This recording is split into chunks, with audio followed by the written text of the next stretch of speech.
Feel the real fear with us. প্রিয় listeners, আসসালামু আলাইকুম।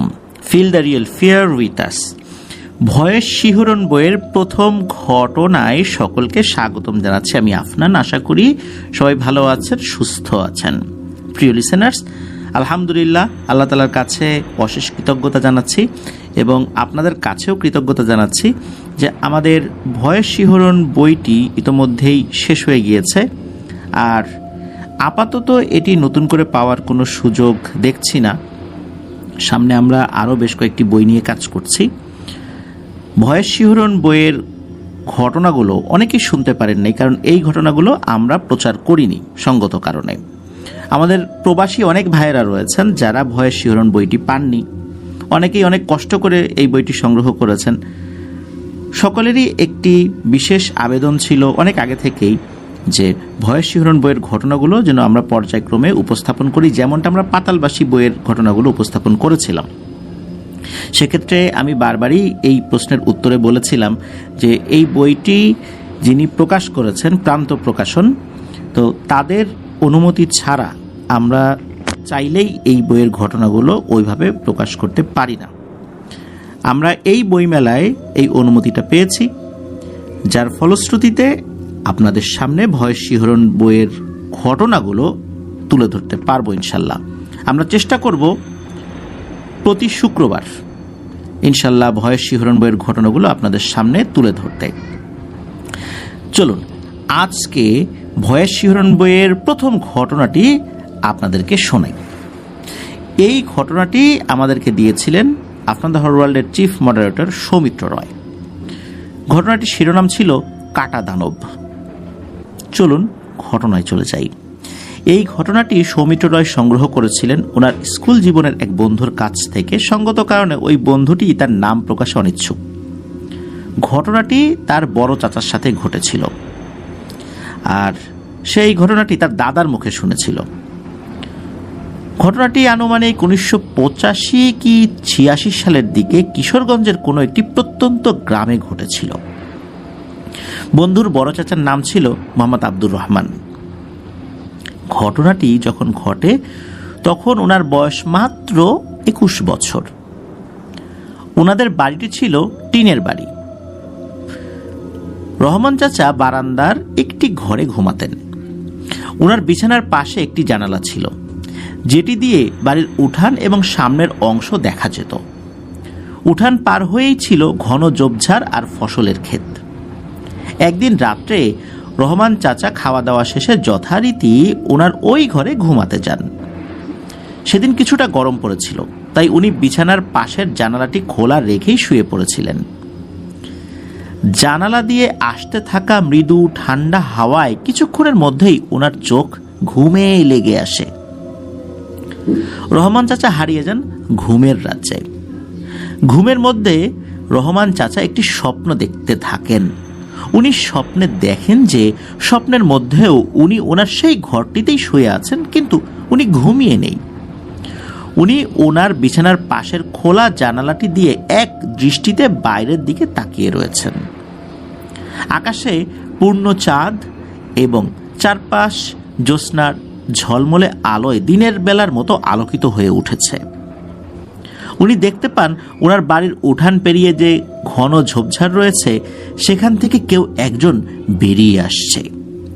তার উচ্চতা কোনোভাবেই স্বাভাবিক মানুষের মতো নয়। দীর্ঘকায় এই অবয়বটি ধীরে ধীরে এগিয়ে এসে বাড়ির উঠোনের উপর দাঁড়ায়। এবার যেন রহমান চাচা স্পষ্টভাবে অবয়বটিকে দেখতে পাচ্ছিলেন। দানবাকার সেই অবয়বটির উচ্চতা ছিল প্রায় 10 ফুটের মতো এবং তার সারা শরীর কুচকুচে কালো রঙের বড় বড় কাঁটায় ভর্তি ছিল। দানবটির টকটকে লাল চোখগুলো দেখে মনে হচ্ছিল সেগুলো থেকে যেন আগুন ঠিকরে বের হচ্ছে। দানবটি রহমান চাচার দিকে তাকিয়ে খুবই রাগান্বিত স্বরে বলে ওঠে, রহমান, কাজটা তুই ঠিক করলি না, মরবি তুই, তোকে মরতেই হবে। এই কথাটি বলে দানবটি প্রচণ্ড আক্রোশে ভয়ানক এক গর্জন করে ওঠে। এমন অবস্থায় হঠাৎ করেই রহমান চাচার ঘুম ভেঙে যায়। রহমান চাচা ধরফর করে শোয়া থেকে উঠে বসেন। ওনার পুরো শরীর ঘামে ভিজে গিয়েছিল। উনি জানালা দিয়ে বাইরের দিকে তাকিয়ে অস্বাভাবিক কিছুই দেখতে পান না। বিষয়টিকে শুধু সাধারণ স্বপ্ন বা দুঃস্বপ্ন ভেবে রহমান চাচা জানালাটি বন্ধ করে এক গ্লাস পানি খেয়ে আবার শুয়ে পড়েন। কিন্তু ওই রাতের পর থেকে রহমান চাচার বিভিন্ন ধরনের সমস্যা হতে থাকে। কোনো ধরনের খাবার খেতেই ওনার ভালো লাগতো না। দিনের বেশিরভাগ সময়ই উনি অকারণে মানসিক বিষণ্ণতায় ভুগতেন। তবে মূল যে সমস্যাটি দেখা দিল সেটি হলো উনি ওই একই স্বপ্ন প্রায় প্রতি রাতেই দেখতে থাকেন। এক পর্যায়ে এমন অবস্থা হয় যে রাতে ঠিকমতো ঘুম না হওয়ার কারণে উনি শারীরিকভাবে খুবই দুর্বল হয়ে পড়েন। ওই সময় ওনাদের এক প্রতিবেশী নানা টুকটাক কবিরাজি করতেন। তখন রহমান চাচাকে ওনার কাছে নিয়ে যাওয়া হয়। সেই কবিরাজ রহমান চাচার কাছে সবকিছু শুনে ওনাকে একটি বিশেষ তাবিজ ও তেল পরা দেন। কবিরাজ বারবার রহমান চাচাকে সাবধান করে দেন যেন কোনো অবস্থাতেই উনি তাবিজটি শরীর থেকে না খোলেন। কবিরাজের পরামর্শ অনুসরণ করে ধীরে ধীরে রহমান চাচার শারীরিক অবস্থার উন্নতি হতে থাকে। প্রতি রাত্রে উনি যে ভয়ের স্বপ্নটি দেখতেন সেটিও দেখা বন্ধ হয়ে যায়। কিছুদিনের মধ্যেই রহমান চাচা পুরোপুরি সুস্থ হয়ে ওঠেন আল্লাহর অশেষ রহমতে, এবং সবকিছু স্বাভাবিকও হয়ে যায়। ঘটনাটি যদি এখানেই শেষ হয়ে যেত তাহলে বেশ ভালোই হতো, কিন্তু এরপর ঘটে যায় ঘটনাটির অপ্রত্যাশিত অংশ। রহমান চাচা ছোটবেলা থেকে বেশ সাহসী ও ডানপিটে স্বভাবের ছিলেন। তাই সুস্থ হওয়ার কিছুদিন পর উনি শরীর থেকে কবিরাজের দেয়া তাবিজটি খুলে রাখেন এই ভেবে যে আর কোনো সমস্যাই হবে না। এভাবে অনেক দিন কেটে যাওয়ার পর চলে আসে বর্ষাকাল। সারাক্ষণ আকাশে মেঘের আনাগোনা, থেমে থেমে অঝোর ধারায় বৃষ্টি নেমেই চলছে। এরকমই এক রাত্রে পূর্বে পরিকল্পনা করা মাফিক রহমান চাচা বন্ধুদের সাথে বিলে মাছ ধরতে যান। উনি সাথে একটি ট্যাটা নিয়ে গিয়েছিলেন মাছ শিকার করার জন্য। আকাশ মেঘাচ্ছন্ন হওয়ায় সেই রাত্রে চারপাশটা বেশ অন্ধকার ছিল। মাছ ধরতে থাকার এক পর্যায়ে রহমান চাচা ওনার পায়ের কাছে পানির মধ্যে একটি বড় মাছের নড়াচড়া টের পান। সেটি লক্ষ্য করে সজোরে ওনার হাতে থাকা ট্যাটা চালিয়ে দেন। উনি বুঝতে পারেন যে ট্যাটাটি পানির নিচে থাকা মাছের শরীরে বিদ্ধ হয়েছে, কিন্তু রহমান চাচা যখন ট্যাটাটি ধরে উপরের দিকে তুলতে যাবেন তখন উনি কিছুতেই সেটি টেনে তুলতে পারছিলেন না। এমনটা মনে হচ্ছিল যে সেটি বোধহয় পানির তলদেশে কোনো কিছুর সাথে জোরালোভাবে আটকে গিয়েছে। বিষয়টি ভালোভাবে বোঝার জন্য পানিতে হাত নামিয়ে দিতেই তীব্র ব্যথা ও আতঙ্কে রহমান চাচা চিৎকার করে ওঠেন। পানির নিচে হাত দিতেই উনি বুঝতে পারেন ট্যাটাতে বিদ্ধ যে মাছটিকে উনি স্বাভাবিক বড় আকারের একটি মাছ ভেবেছিলেন সেটি আদতে কোনো সাধারণ মাছ নয়। রহমান চাচা হাতের স্পর্শে বুঝতে পেরেছিলেন যে বিশাল আকৃতির এই অবয়বটির সারা শরীর ভর্তি বড় বড় কাঁটা, যেগুলোর কয়েকটি ওনার হাতের তালুতে বিঁধে গিয়েছিল। আচমকা ব্যথা পেয়ে যখনই রহমান চাচা অন্য হাতে ধরে থাকা ট্যাটার উপরের অংশ ছেড়ে দিয়েছেন তখনই পানির নিচে থাকা সেই ভয়ানক জিনিসটি প্রবল বেগে একটি ঝাড়া দিয়ে ট্যাটাবিদ্ধ অবস্থাতেই পানির গভীরে চলে যায়। এদিকে রহমান চাচার চিৎকার শুনে আশপাশে থাকা ওনার বন্ধুরা সাথে সাথে ছুটে আসেন। ওনার হাতে প্রচন্ড ব্যথা করছিল এবং হাতের তালুতে অনেক জ্বালাপোড়া করছিল। সবাই মিলে রহমান চাচাকে তাৎক্ষণিকভাবে ওনার বাড়িতে নিয়েও আসেন।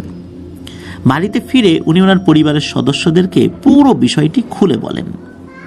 তখন অনেকে বলেন রহমান চাচার হাতে হয়তো বিষাক্ত কোনো কিছুর খোঁচা লেগেছে। ওনার আম্মা প্রাথমিকভাবে কিছুটা হলুদ বেটে ওনার হাতের তালুর লাল হয়ে যাওয়া জায়গাটিতে লাগিয়ে দেন। এরপর কয়েকদিনের মধ্যেই রহমান চাচার হাতের ব্যথাটি পুরোপুরি ঠিকও হয়ে যায়। তবে এই ঘটনা চতুর্থ দিন সকালে ঘুম থেকে উঠে রহমান চাচা খেয়াল করেন ওনার হাতের তালুতে যেখানে সেই ভয়ানক জিনিসটির কয়েকটি কাঁটা বিঁধে গিয়েছিল সেখানে হালকা রঙের কিছু ছোপ ছোপ দাগের মতো তৈরি হয়েছে। প্রথমে বিষয়টি তেমন গুরুত্ব সহকারে না নিলেও ধীরে ধীরে ওই ছোট ছোট কালো দাগগুলো হাতের তালু থেকে ওনার পুরো শরীরে ছড়িয়ে পড়তে থাকে। সময় বাড়ার সাথে সাথে রহমান চাচার স্কিনের উপর ফুটে ওঠা দাগগুলো আরো গাঢ় হয়ে উঠছিল এবং ওই জায়গাগুলোতে রাত হলেই অসহনীয় জ্বালা পড়া শুরু হতো। রহমান চাচা সেই অসহ্য যন্ত্রণায় সারা রাত ছটফট করতেন। ওনাকে চিকিৎসকের পরামর্শ অনুযায়ী বেশ কিছু ওষুধও খাওয়ানো হয়, কিন্তু কিছুতেই কোনো কাজ হয় না। এক রাত্রে রহমান চাচা সেই আগের মতো একটি স্বপ্ন দেখেন। উনি দেখেন কাঁটাযুক্ত ভয়ানক দানবটি ওনার বাড়ির উঠোনে এসে দাঁড়ায় এবং তাচ্ছিল্যের ভঙ্গিতে ভারী গলায় ওনাকে বলে, বলেছিলাম না তুই মরবি, তোকে তো মরতেই হবে, কেউ বাঁচাতে পারবে না তোকে। এই বলে দানবটি অট্ট হাসি হাসতে থাকে। দানবটির কথা শুনে রহমান চাচা ভয়ে চিৎকার করে ওঠেন এবং ওনার ঘুমও ভেঙে যায়। ওনার চিৎকারে ওনার পরিবারের সদস্যদেরও ঘুম ভেঙে যায়। রহমান চাচা ওনার দেখা স্বপ্নের বিষয় সবাইকে বলেন। তখন ওনার পরিবারের সদস্যরা বুঝতে পারেন যে এটি হয়তো কয়েক মাস আগে রহমান চাচার সাথে ঘটে যাওয়া ঘটনার সাথেই সম্পর্কযুক্ত। পরদিন সকালে চাচাকে সেই কবিরাজের কাছে নিয়ে যাওয়া হয় যিনি প্রথমবার এই রহমান চাচার সমস্যাটি নিয়ে কাজ করেছিলেন। কবিরাজ প্রথমেই রহমান চাচাকে জিজ্ঞেস করেন যে ওনার দেওয়া সেই তদবিরটি কোথায়। যখন উনি শুনলেন যে রহমান চাচা সুস্থ হয়ে যাওয়ার পর সেটি খুলে রেখেছিলেন, তখন উনি ভীষণ রেগে যান এবং উনি রহমান চাচাকে কোনো সাহায্য করতে পারবেন না বলে সাফ জানিয়ে দেন। অনেক অনুরোধ করার পরও উনি রহমান চাচার কোনো চিকিৎসা করতে রাজি হননি। অগত্যা ওনারা নিরাশ হয়ে বাড়িতে ফেরত আসেন। ক্রমশ রহমান চাচার অবস্থা আরো খারাপ হচ্ছিল। ওনার শরীরের ছোপ ছোপ কালো দাগের জায়গাগুলোতে একসময় পচন ধরে এক ধরনের ক্ষতের সৃষ্টি হয়। এই অবস্থায় রহমান চাচার এক দুঃসম্পর্কের মামা এক হুজুরের সন্ধান দেন। ওই হুজুরের বাড়ি ছিল রহমান চাচাদের গ্রাম থেকে বেশ কিছুটা দূরে। রহমান চাচা যেহেতু অনেক অসুস্থ অবস্থায় ছিলেন, তাই ওনার পরিবারের সদস্যরা ওই হুজুরকে অনুরোধ করেন, অনেক অনুনয় বিনয় করে অনুরোধ করেন যে একটু কষ্ট করে হলেও যেন হুজুর সাহেব একটিবারের জন্য ওনাদের বাড়িতে গিয়ে রহমান চাচাকে দেখে আসেন। হুজুর সাহেব ওনাদেরকে আশ্বস্ত করেন এবং বলেন যে উনি রহমান চাচাকে দেখতে যাবেন। কয়েকদিন পর থেকে মোটামুটি রহমান চাচা শরীরের ব্যথা একটু কম অনুভূত করতে থাকেন। আর এই কয়েকদিন পর এক সন্ধ্যায় হুজুর সাহেব রহমান চাচাদের বাড়িতে আসেনও। উনি রহমান চাচাকে ভালোভাবে পর্যবেক্ষণ করেন। হুজুর সাহেব রহমান চাচার কাছে প্রথম থেকে শেষ পর্যন্ত যা যা ঘটেছে সবকিছু শোনেন। এরপর উনি চাচার পরিবারের সদস্যদেরকে বলেন পরদিন চাচার সাথে দেখা করতে। হুজুর সাহেবের কথা মতো পরদিন রহমান চাচার পরিবারের সদস্যরা ওনার সাথে দেখা করতে যান। হুজুর সাহেব বলেন, আমি রহমানকে প্রথম দেখাতেই বুঝতে পেরেছিলাম যে আপনারা আমার কাছে আসতে অনেক দেরি করে ফেলেছেন। আমাকে আপনারা ক্ষমা করবেন। রহমানের এখন যে অবস্থা তাতে আমার কিছুই করার নেই। হুজুর যখন এই কথা বললেন এবং হুজুর সাহেবের মুখে এই কথা শুনে রহমান সাহেবের পরিবারের সদস্যরা ভেঙে পড়েন। রহমান চাচার আব্বা হুজুরকে জিজ্ঞেস করেন এমন কি ঘটেছিল রহমানের সাথে যার কারণে ওর এই করুণ অবস্থা। তখন হুজুর বলেন, রহমান স্বপ্নে যে কাঁটাযুক্ত অবয়বটিকে দেখে সেটি আসলে ভয়ঙ্কর এক দানব।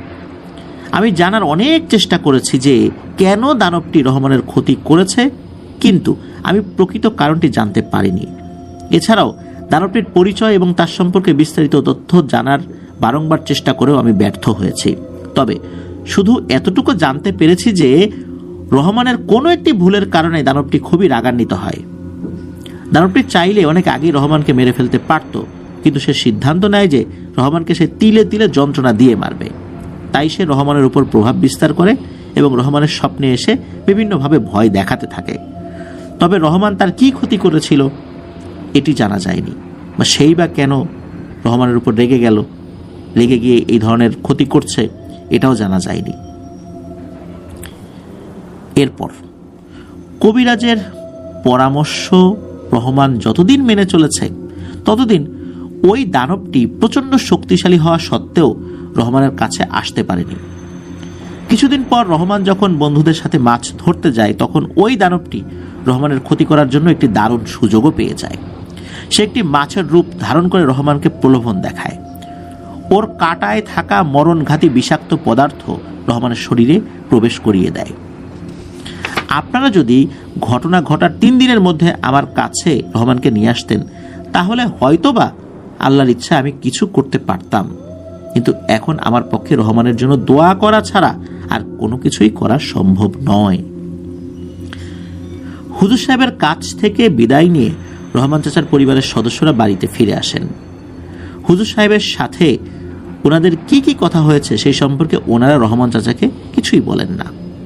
রহমান চাচাকে সান্ত্বনা দেওয়ার জন্য সবাই ওনাকে বলেন যে হুজুর সাহেব বলেছেন সবকিছু ঠিকঠাক হয়ে যাবে ইনশাল্লাহ। এভাবেই আরো কয়েক সপ্তাহ কেটে যায়। একদিন সকালে অনেক বেলা হয়ে গেলেও রহমান চাচা ঘুম থেকে ওঠেন না। তখন ওনার পরিবারের সদস্যরা ওনাকে ডাকতে গিয়ে দেখেন ওনার ঘরের দরজা ভেতর থেকে লাগানো। তখন সবাই জোরে জোরে দরজার কড়া নাড়তে থাকেন এবং ওনার নাম ধরে ডাকতেও থাকেন। এরকমভাবে কিছুটা সময় পার হয়ে গেলেও যখন রহমান চাচার কোনো সাড়া শব্দ পাওয়া যায় না তখন বাড়ির সবাই মিলে দরজাটি ভেঙে ফেলেন।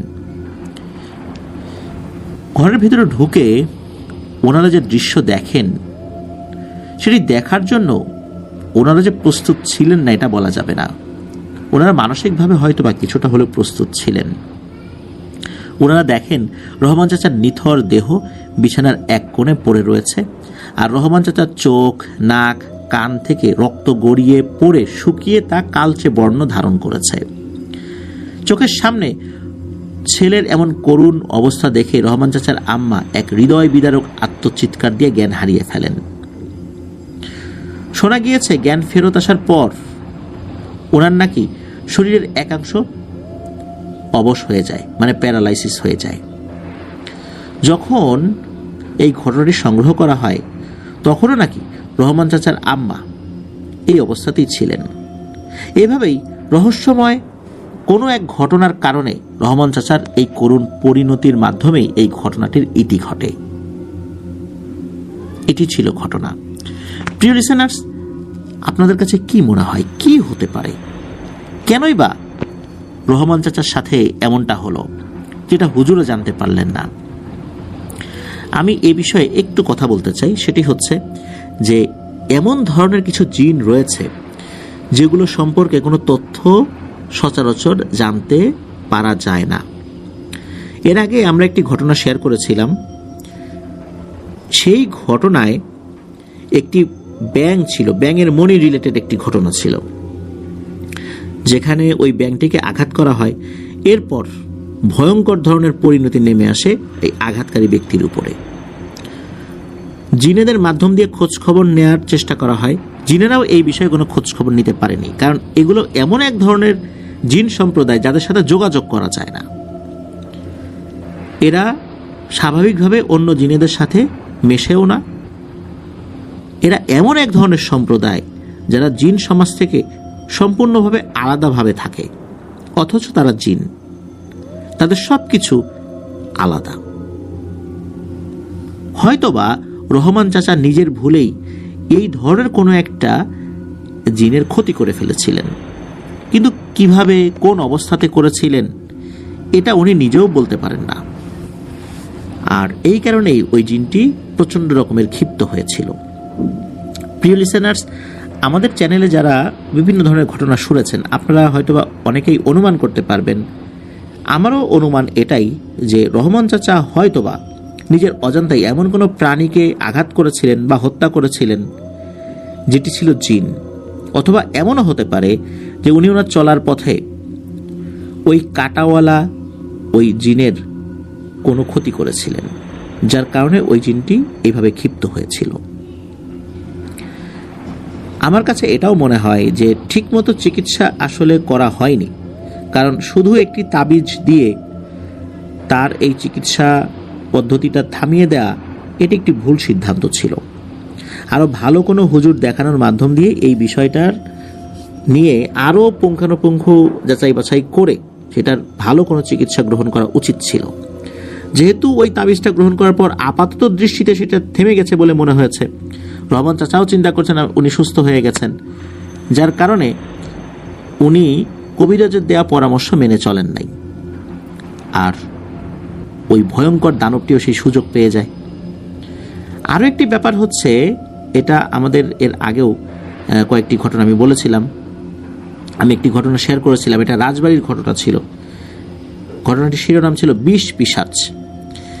পিশাচ শ্রেণীর জিনেরা যদি মানুষের শরীরে কামড় দেয়, কাটা ফুটিয়ে দেয়, কোনোভাবে যদি বিষ ছড়িয়ে দেয়, তাহলে এটি নামানো কিন্তু সাধারণ কোনো ওঝা বা কবিরাজের কাজ নয়। পিশাচের বিষ নামানোর জন্য বিশেষ পদ্ধতি রয়েছে। এই পদ্ধতি সবাই জানেন না।